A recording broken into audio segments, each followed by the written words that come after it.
Pari, unusually gory. The horror genre has many takers. The audience likes a good scare once in a while. But writer-director Prosit Roy needs to know the difference between scary and gory. A dingy, dank basement, young women in labor screaming, forced deliveries in a bloody bathtub, strange, forbidding men reaching for something between the women's legs, tortured screams, blood and dead babies. It's a nasty world that Prosit Roy creates, uncomfortable because it's so bloodthirsty, brutal and savage. He makes even nail cutting into a devil's art. One has to tell Roy that there's also a difference between a red herring and purposely misleading the viewer with a false characterization. A red herring is a clever ploy to distract the viewer, but out here it's pure misleading with an entire narrative centered around a vile and wicked professor, the fulcrum around whom a dark cult functions. He has a strange connection with tortured young girls thrown into a heap, dead babies hitting the headlines, and wicked spirits called Ifrit.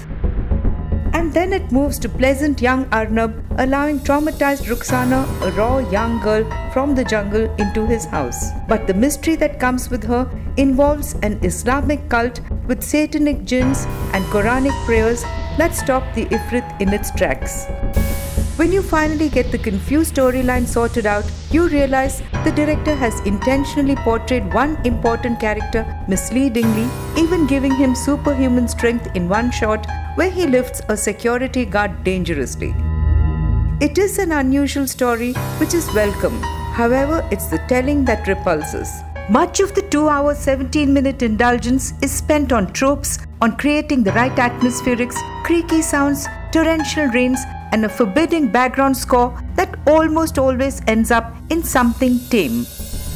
Almost till interval point, nothing really happens. When it does, there's confusion. More of flashbacks to the bloody bathtub and dead babies and hooded jinn screaming, "Spread his bloodline, spread his bloodline." The saving grace is the camera work by Jishnu Bhattacharya, which gets the eerie ambience bang on. Parambrata Chatterjee is likable as Arnab, even though one would wonder why a shy man like him continued to give shelter to Rukhsana. Anushka Sharma is of course comfortable playing any role. Rajat Kapoor as the professor has prosthetics and menace around him as the man who knows the cult. But Anushka Sharma as producer follows up her strange Filori with a bloodied mess that's as confusing as it's disturbing. For a scarefest that requires too much of a leap of faith into a black world to sit through and unravel, Pari gets a 2-star rating.